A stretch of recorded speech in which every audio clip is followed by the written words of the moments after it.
Home கேமோட win பத்தி நீ சொன்ன. ஹோம் கேம்ல போன வாட்டி நம்ம நிறைய தோத்ததுனாலதான் நமக்கு அந்த முறையிலே டவுன் ஆச்சு. சிஎஸ்கேவோட பெரிய டஃபஸ்ட் பாயிண்ட் அண்ட் சிஎஸ்கேவோட பெரிய வின்னிங் பாயிண்ட் சொன்னா ஹோம் கேம் வின் தான். ஸோ நம்ம எப்பெல்லாம் சாம்பியன்ஷிப் படிக்கும் அப்பெல்லாம் ஹோம் கேம் டாமினேட் பண்ணிருக்கோம். போன வாட்டி நிறைய loss, especially KKR, SRH, DC இந்த 3 டீமும் வந்து அடிச்சது, அந்த இன்க்ளூடிங் RCB. ஸோ அந்த ஹோம் வந்து பிரீச் ஆனதுனால தான் நம்ம வந்து தோத்தோம். ஸோ இப்போ ஆஷன் வேற பெருசா இப்பதான் சொல்ல ஸ்டேட்டஸ் போட்டிருக்காரு, 200+ லோடிங்னு போட்டிருக்காரு. கிளியரா தெரிஞ்சு பத்தி flat track. It's win situation for both Punjab and CSK வந்து அவங்க பேட்டிங்கை ஸ்ட்ரென்தன் பண்ணி தான் ஆட போறாங்கன்றது கிளியர் தெரிஞ்சு போச்சு. as far as injury update, டிவால் Brevis கிடையாது. ஒரு ப்ராப்பர் டெம்ப்ளேட்டை ஒன்னும் ரெடி பண்ணணும். ஸோ இத்தனை நாள் சிஎஸ்கே இந்த டெம்ப்ளேட் வைஸ் தான் போயிட்டே இருப்பாங்க. ஒரு ஆள் வந்து ஃபெடிலிட்டி, நம்ம அதான் சொன்னோம், ருத்துராஜ் ஒரு 10 ஓவர் 12 ஓவர் ருத்துராஜ் ஆடியே ஆகணும்.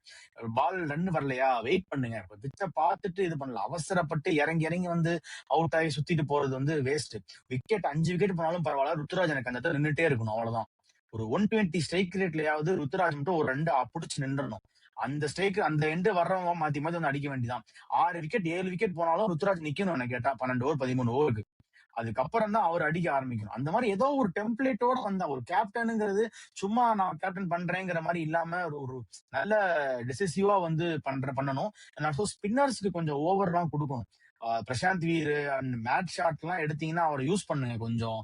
வெளியில இருந்து நம்ம கமெண்ட்ரி பண்றவங்க அண்ட் பாக்ஸ்ல உள்ளவங்களே சொல்றாங்க மேட் ஷாட்டுக்கு பவர் பிளேல கொடுத்துருக்கலாம் அப்படின்ட்டு. ஸோ அதெல்லாம் ஒரு பேசிக்கான ஒரு செக் பாக்ஸஸ். ஸோ அதெல்லாம் கூட அவங்க ரொம்ப மிஸ் அவுட் பண்றாங்கிறத நினைக்கும் போதுதான் இவங்க என்ன பண்ணுவாங்கன்னே தெரியல, பயமா இருக்கே அப்படிங்கிற மாதிரி இருக்கு நமக்கு.